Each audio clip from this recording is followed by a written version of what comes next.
Read the extract given below and answer the questions that follow. The mighty Himavan is ours. There is no equal anywhere on earth.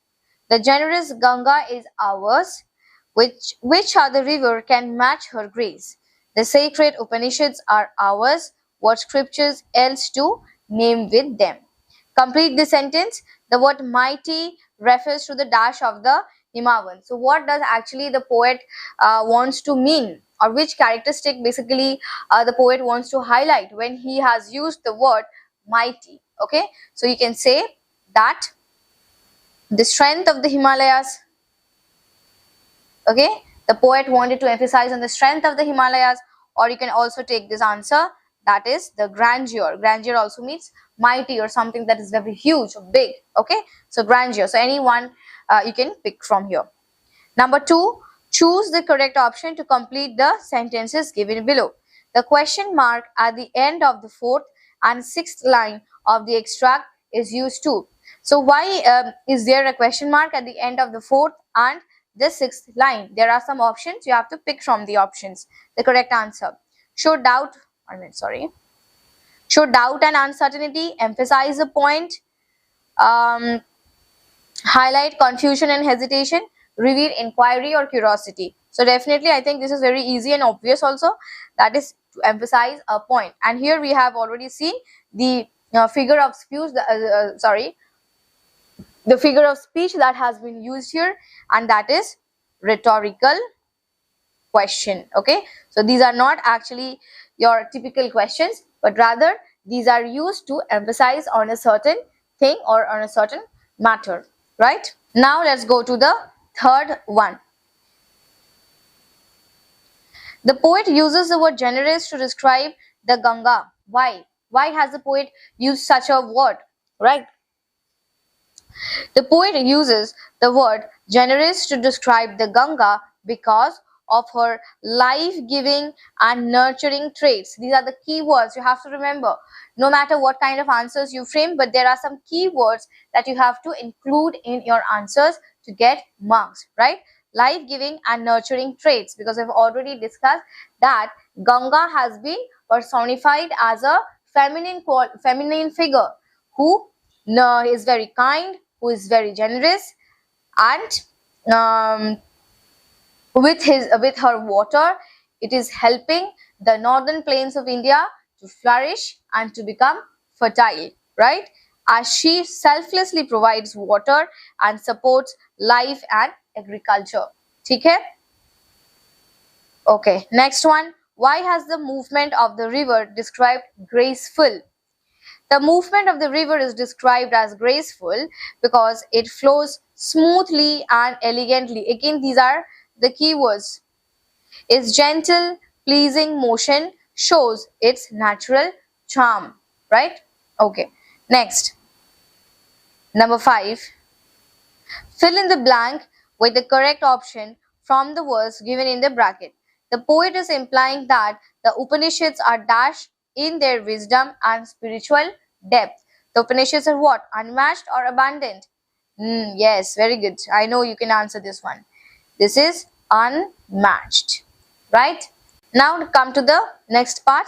Answer the following questions. Okay, how does the poem reflect? This is reflect a strong connection to the cultural identity and heritage. Let's see the answer. The poem reflects a strong connection to cultural identity and heritage by highlighting what? India's natural features. Okay, the natural features in the sense, the geographical features, the mighty Himalayas, the graceful Ganga, right? This one is, this is actually sacred. The sacred texts and spiritual traditions. Okay. References to the Upanishads, sages, and Gautam Buddha show the country's rich philosophical legacy, which shapes its identities and values. Right? Okay, next one. What can you infer about the poet's attitude towards India from the repeated phrase, "She is peerless, let's praise her"? What can you say? What is actually the attitude behind this repetition of the line, "She is fearless, let's praise her." The poet expresses deep pride, admiration, and reverence for India. By repeating the phrase, he emphasizes the nation's unmatched greatness and all that it symbolizes, its natural beauty, cultural richness, and spiritual heritage. It also shows his strong emotional attachment and encourages readers to appreciate and take pride in their country. Okay, next one. What does the line "Many a sage has sanctified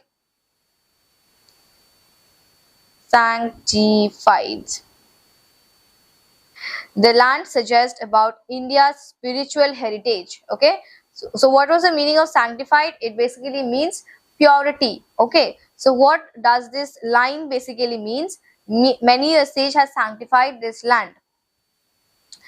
Many a sage has purified the land. Many a sage has um, um, many a sage has purified this land. So this line, what does it suggest about India's spiritual heritage? Okay, the line suggests that India is a sacred and spiritual land, purified by the wisdom and penance of great sages. Their teachings help spread values like truth and enlightenment along with Brahma knowledge. This rich spiritual heritage has shaped India's identity, making it a land of deep wisdom and moral strength. Okay? Next question, number 4. How does the poet connect warriors and music to India's greatness? The poet connects warriors and music to India's greatness by showing both its strength and cultural richness.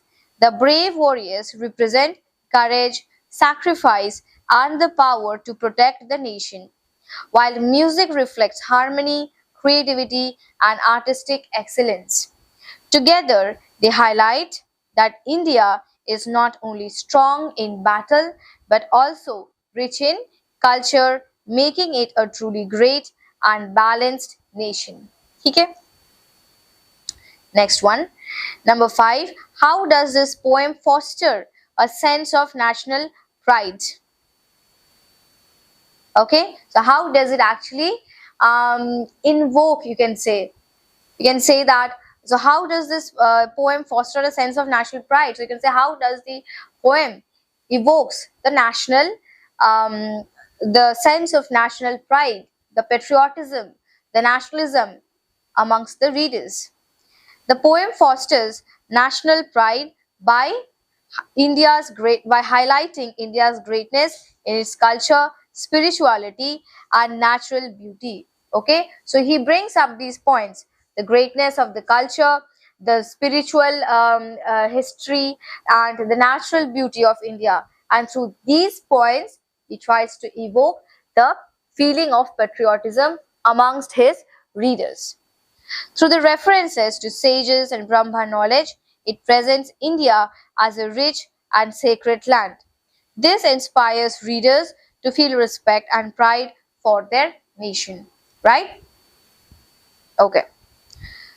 Now let's come to the next part. Complete the table by choosing words from the poem. So here you have suffix. There are some suffixes that have been given here. The meaning and example. So meanings are basically the clues that you have been given to complete this particular word here. Now before that, let's just quickly understand what is the meaning of suffix and prefix. Okay. In simple terms, you remember that suffixes are what that comes after